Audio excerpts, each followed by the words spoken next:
Let's fix it.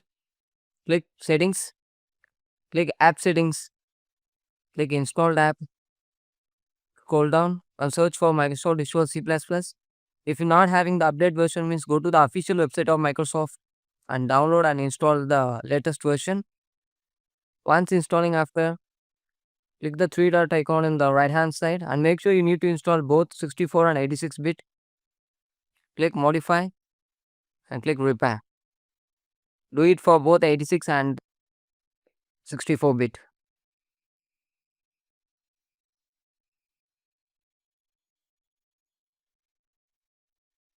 Once successfully set up, complete after, come back, scroll down and search for Minecraft launcher.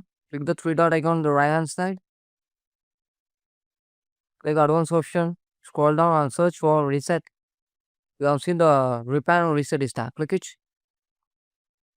Once repair complete after, click reset.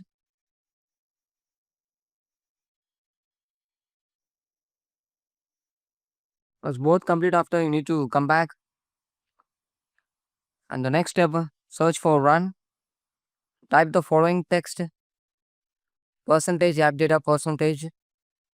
Type it. After that, click enter. You have seen the Minecraft folder is there. Click it.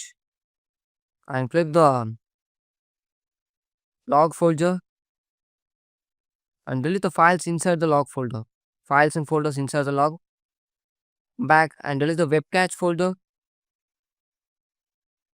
So it will not delete your account, it's only deleting the caches on log. So your account will be safe.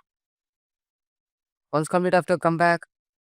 The last and final step, right click the Minecraft launcher, click properties, click compatibilities, and enable both visible full screen administration or run the program as administrator. Enable it and click apply and OK. Thank you.